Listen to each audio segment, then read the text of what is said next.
Hello साथियों, आप सभी का एसएस साइंस सेंटर में हार्दिक हार्दिक स्वागत है। तो आज जो है कि हम ऑप्टिक्स चैप्टर से आए हुए हैं जो कि हमारे कंपटीशन लेवल में एग्जामों में पूछे गए हैं। आरपीएफ हो या फिर कोई एनटीपीसी, आरआरबी एग्जामों में चलिए हम क्वेश्चन को देखते हैं और देखने के साथ साथ उसको करते हैं, सॉल्व करेंगे। कोई दिक्कत एंड प्रॉब्लम होगा आप कमेंट बॉक्स में डाल सकते हैं कि मुझे प्रॉब्लम है, उसको क्लियर कराया जाएगा। तो हम क्वेश्चन स्टार्ट करते हैं। फर्स्ट क्वेश्चन कि फर्स्ट क्वेश्चन है क्या। फर्स्ट क्वेश्चन देखिए, फर्स्ट क्वेश्चन इसमें बोल रहा है क्या कि light is the form of प्रकाश का एक रूप है। तो प्रकाश जो होता है ना, इसका रूप होता है तो कहेंगे प्रकाश एक energy. Light is the form of energy, ऊर्जा है एक प्रकार की। तो ऊर्जा है, अब ऊर्जा है यानी कि ऑप्शन हमारा क्या होना चाहिए, एनर्जी सही होना चाहिए। तो ऑप्शन अब हम चेक कर लेते हैं, मैटर, एनर्जी, फोर्स और मास। एनर्जी, तो एनर्जी हमने कहा कि light is the form of energy, ठीक है ना। और ऑप्शन, आप क्वेश्चन भी एक बार आप लोग भी चेक कर लिया कीजिए, क्वेश्चन चेक कर लेना बहुत जरूरी है, ठीक है ना। और मैटर क्या होता है, व्हाट इज मैटर। तो मैटर जो होता है कि, तो मैटर जो होता है वो स्थान को घेरता है। मैटर क्या होता है, स्थान को घेरता है, ठीक है ना। ये पदार्थ वो होता है जो जगह को कवर करने का काम इसका होता है, ठीक है ना। फोर्स क्या होता है कि बल, बल वह प्रभाव है तो किसी गति को लगाना या फिर रोकने का काम करता है बल, फोर्स। और मास जो होता है कि मास जो होता है, मास क्या, व्हाट इज मास। मास कह देंगे भाई ये क्या करता है, एक स्थान पे रहता है, ठीक है ना। तो फिलहाल आपका इसमें पर हमारा हो चुका है कौन सा, एनर्जी, जो करेक्ट हो चुका है। नेक्स्ट देखेंगे, नेक्स्ट क्वेश्चन हमारा क्या है। नेक्स्ट क्वेश्चन देखिए, नेक्स्ट क्वेश्चन में बोल रखा है कि speed of light in vacuum is, of light in vacuum is, निर्वात में प्रकाश की चाल की गति। तो निर्वात में प्रकाश की चाल की गति होती है 10 पे पावर 8 मीटर पर सेकेंड। हर एक मीडियम में अलग अलग हो जाता है, हर एक मीडियम में, जैसे वाटर हो, ग्लास हो, एयर हो, सब मीडियम में अलग अलग हो जाएगा, ठीक है ना। और वैक्यूम में जो होता है 3 इंटू 10 टू पावर 8 जो सबसे हाईएस्ट होता है। चलिए नेक्स्ट क्वेश्चन देख लेते हैं। नेक्स्ट क्वेश्चन क्या हमारा, नेक्स्ट क्वेश्चन दे रखा है यहाँ पे, the image form by a plane mirror, image form by a plane mirror. देखिए प्लेन मिरर समतल दर्पण, समतल दर्पण द्वारा बनने वाली छवि होती है। तो समतल दर्पण द्वारा बनने वाली छवि जो होती है वो क्या होती है, वर्चुअल एंड इरेक्ट होती है।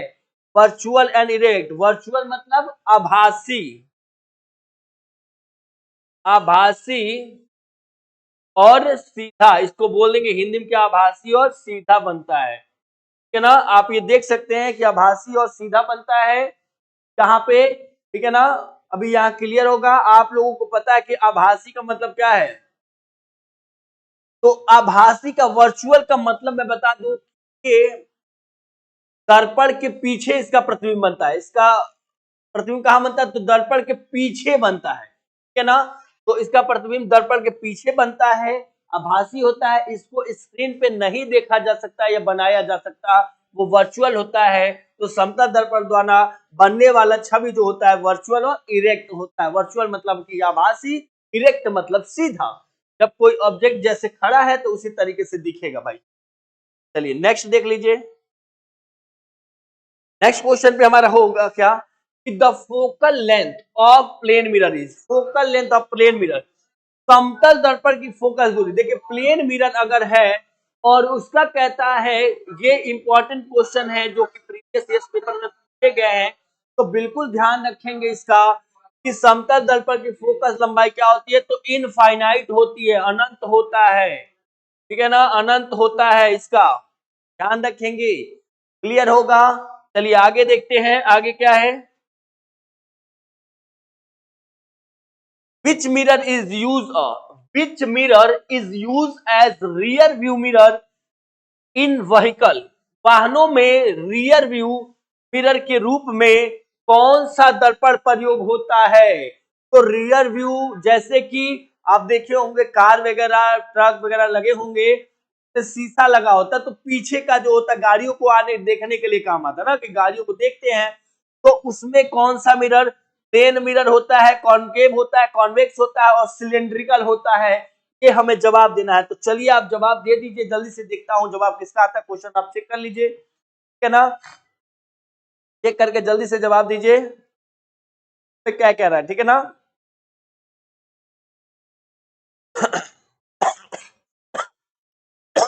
क्या होता है कॉन्वेक्स, कॉन्वेक्स में कहता है कि वास्तव में जो है कोई वस्तु क्या होता है, मिलती हुई नजर आती है, वो क्या कहलाता है, हमारा कॉन्वेक्स कहलाता है।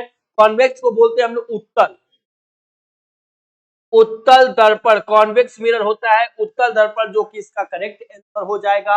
आप देख सकते हैं क्वेश्चन, आप पूरा देख सकते हैं, यहाँ पे पूरा ही दिखेगा। कॉन्वेक्स मिरर मैंने बताया कि उत्तल दर्पण में वस्तुएं वास्तव में मिलती हुई दिखाई देती है, ठीक है ना। चलिए नेक्स्ट आगे बढ़ते हैं।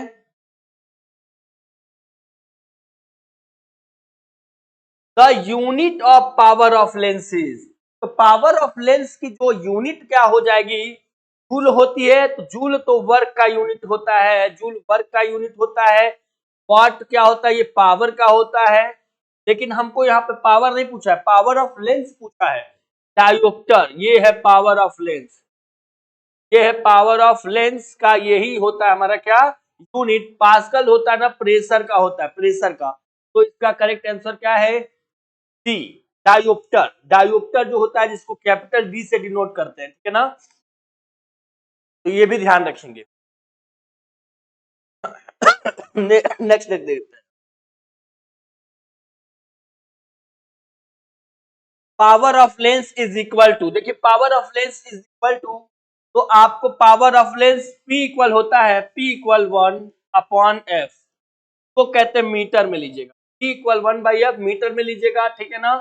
तो ये है पावर ऑफ लेंस। क्लियर होगा, क्लियर होगा भाई। चलिए अब हम देख लेते हैं आगे, नेक्स्ट क्वेश्चन हमारा क्या है, तो हम देख लेते हैं। नेक्स्ट क्वेश्चन हम देखते हैं, twinkling of star is due to, तारों का टिमटिमाना किस कारण होता है। तो तारों का टिमटिमाना कारण होता है, ये हम देख लेंगे, जान लेंगे। कह रहा है रिफ्लेक्शन है, रिफ्रैक्शन है, डिफ्रैक्शन है और डिस्पर्सन है। तो ये चार ऑप्शन लगे हुए हैं, तो आप पहले इसको देखिए, हम बता चुके हैं आपको, फिर अब आप देख के जवाब दीजिए, क्वेश्चन अभी क्लियर होगा, ठीक है ना। जल्दी से बताएंगे क्या होगा, क्या होगा भाई।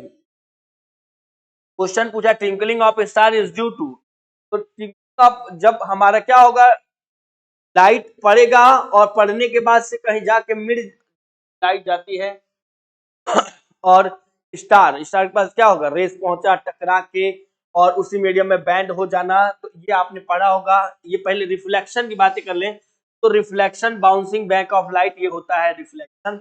रिफ्लेक्शन वन मीडियम से दूसरे मीडियम में जाने पे क्या होता है, बैंड हो जाना, ये होता है रिफ्लेक्शन। तो इसका भी आंसर हो जाएगा क्या, हमारा रिफ्लेक्शन, जो कि करेक्ट है। डिस्पर्सन मतलब आप जानते हैं, डिफ्रैक्शन मतलब जानते हैं, नहीं जानते हैं तो आप बिल्कुल आप, ठीक है ना। डिस्पर्सन क्या होता है, डिस्पर्सन का मतलब आप बताइए कि डिस्पर्सन मतलब होता है फैलाव। फैलाव मतलब कि जैसे कि किसी प्रिज्म पे जब व्हाइट लाइट पड़ती है, तो व्हाइट लाइट पड़ने के बाद से वो 7 कलरों में फैल जाती है, वो डिस्पर्सन कहलाता है। क्या कहलाता है, डिस्पर्सन कहलाता है, ठीक है ना। 7 कलर में आपने देखा होगा कि जैसे रेनबो वेनबो की बात होती है तो वही होता है, रेनबो वेनबो में भी लाल, splitting of white light into 7 colours is called, देखिए यहाँ पे क्या है, सफेद प्रकाश का 7 रंगों में विभाजन कहलाता है। तो सफेद रंगों का 7 रंगों, ये ऐसे विभाजन क्या कहलाता है।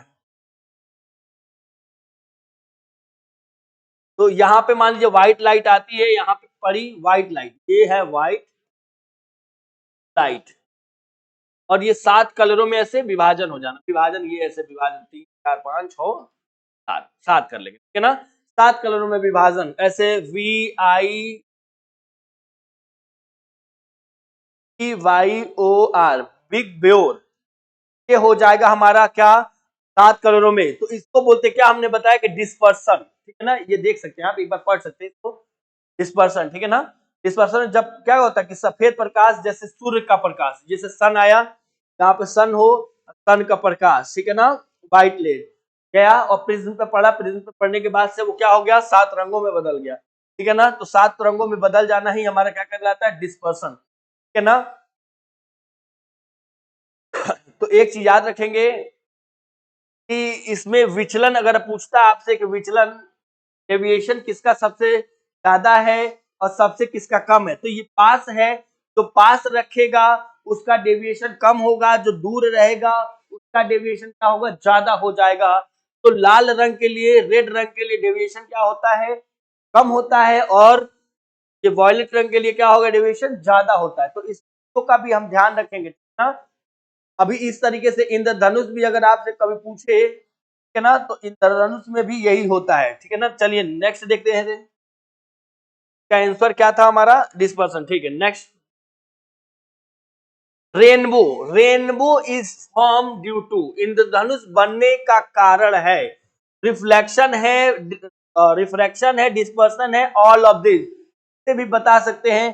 चलिए देखता हूं कौन बताता है, इसका जवाब देता है, ठीक है ना। चलिए, rainbow is form due to, question दिख गया होगा कि इंद्रधनुष बनने का कारण क्या है भाई, इंद्रधनुष बनने का कारण, है ना, इंद्रधनुष वही 7 रंगों में, बारिश के बाद क्या होता है, आकाश में दिखाई देता है, ठीक है ना।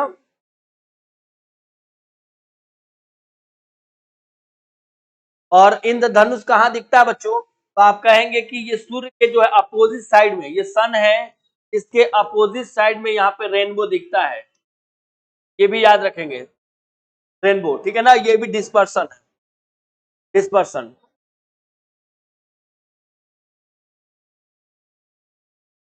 Which colour has maximum wavelength, देखिए किस कलर के लिए वेवलेंथ सबसे ज्यादा होगा, क्या वॉयलेट होगा, ब्लू होगा, ग्रीन होगा, या आप पहले क्वेश्चन आप दे दीजिए जवाब, उसके बाद हम चर्चा करेंगे किस रंग के लिए तरंग दैर्ध्य की सबसे ज्यादा होगा, ठीक है ना। चलिए जल्दी बताइए,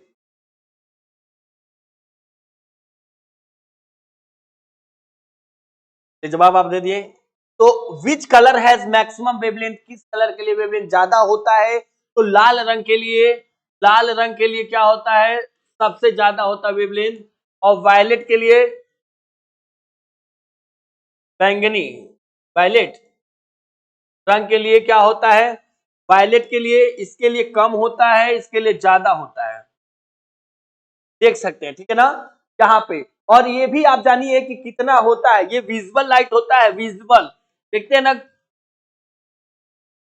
विजुअल। और एक चीज ध्यान दीजिएगा आप कि गांव कभी भी देखेंगे क्रॉसिंग वगैरह के लिए, जेब्रा क्रॉसिंग हो या फिर ट्रेन जहां पे चलती है, तो रेलवे फाटक पे या हर जगह पे देखते होंगे आप, क्या होगा, रेड लाइट का यूज किया जाता है, क्यों, पेनल्टी ज्यादा होती है, कहीं कुहासा हो या फिर धुआं हो, तो वहां पे देखेंगे रेड कलर जो है आसानी से हमें दिख जाती है, ठीक है, देख सकते हैं। तो मैं बता भी दूं आपको, एक चीज और देख लीजिएगा कि जो इसका कितना होता है, तो 620 से लेके 620 से लेके 750, 750 एनएम, ठीक है ना। और साथ ही साथ में बैंगनी रंग का कितना होता है वेवलेंथ, तो इसका 380 से 450 होता है, कितना होता है, 380 से लेके 450 तक, तो ये एनएम, एनएम मतलब नैनोमीटर, तो ये ध्यान रखेंगे, इसका वेवलेंथ था, इसके लिए ज्यादा हो गया रेड रंग के लिए।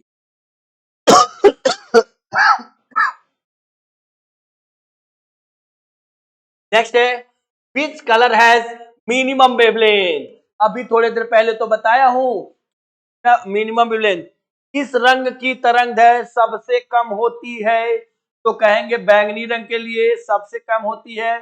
चलो भाई, कितना होता है, 380 से 450, अभी बताया ना, 380 से 450, कितना, एनएम, ये होती है किसका, एनएम, नैनोमीटर वेवलेंथ, किसका, वायलेट का, वायलेट का है, वायलेट, ठीक है ना। तो यहाँ पे आंसर सबसे ज्यादा वेवलेंथ किसका।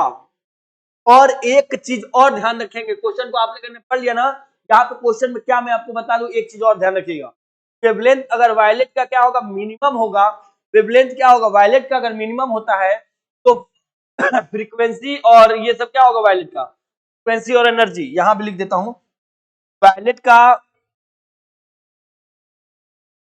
फ्रीक्वेंसी और वेवलेंथ, ये तो वेवलेंथ था,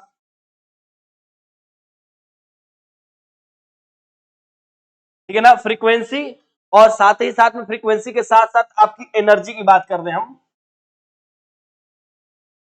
एनर्जी, ये देखिए ये कम था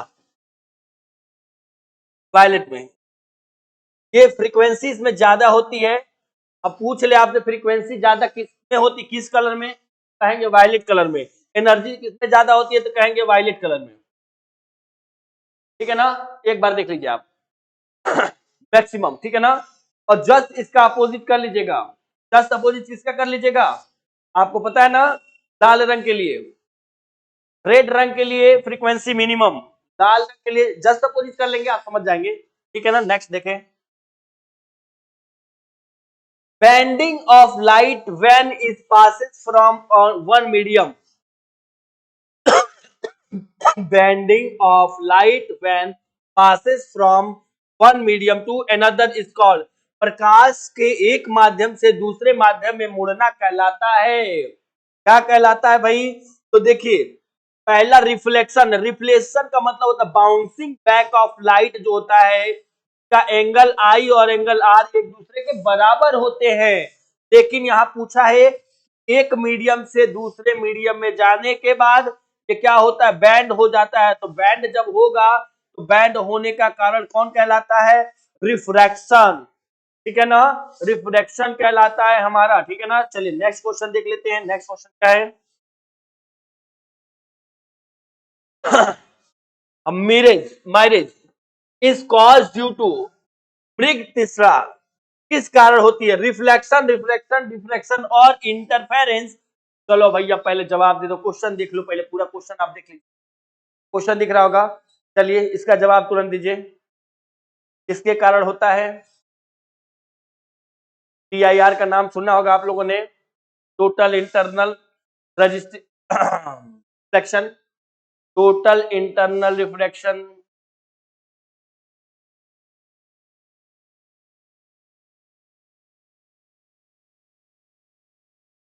तो पढ़ा होगा ना। अच्छा ये आप पहले बताएंगे कि मृग तीसरा है क्या, तो जैसे कि रेगिस्तानों में, या फिर ये रिफ्लेक्शन है, रिफ्लेक्शन है ना, जैसे रेगिस्तानों में या फिर हम लोग सुनसान रोड पे जब जाते हैं और लंबी रोड होती है और रोड पे खूब धूप पड़ता है, धूप पड़ने के साथ साथ देखते हैं ना ऑयली रोड लगती है कि आगे पानी गिरा हुआ है रोड पे, ठीक है ना, आगे पानी गिरा है या फिर ऑयल है, इस तरीके का दिखता है ना, हम दूर चलते हैं रेगिस्तानों में और गर्मियों के मौसम में रोड पे अक्सर कैसे दिखने को मिलता है, वही कहलाता है मृग तीसरा कहलाता है, ठीक है ना, तो किसके कारण, रिफ्रैक्शन के कारण ही होता है। चलिए आगे बढ़ते हैं, yes, dentist use which mirror, तो डेंटिस्ट होते हैं दंत चिकित्सक, दांत के डॉक्टर जो होते हैं किस दर्पण का प्रयोग करते हैं, कॉन्वेक्स करते हैं, कॉन्केव करते हैं, प्लेन और नॉन, तो देखिए ये किसका यूज करते हैं, ये आपसे पूछा है तो क्वेश्चन आपने, ये किसका यूज करते हैं, तो डेंटिस्ट जो होते हैं ना कॉन्केव का यूज करते हैं, कॉन्केव मिरर का यूज करते हैं डेंटिस्ट ना, डेंटिस्ट आपने देखा होगा कि एक छोटा ग्लास होगा ऐसे रॉड लगा होगा ऐसे हाथ में लगा है, ठीक है ना, तो इसका जवाब अब आप तो देख सकते हैं, हम तो दे दिए हैं कि भैया ये किसके बराबर था कि कॉन्केव होगा, क्योंकि जब दांत जानते ही हैं, ऐसे आपको क्या बताना ये सब आपको, optical fibre on principle of, optical fibre किस सिद्धांत पर कार्य करता है, रिफ्लेक्शन, टोटल इंटरनल रिफ्लेक्शन यानी कि TIR, यही जो है कि करेक्ट है, टोटल इंटरनल रिफ्लेक्शन जो कि ऑप्टिकल फाइबर का सिद्धांत पर काम करता है, बिल्कुल करेक्ट आंसर है। चलिए आगे,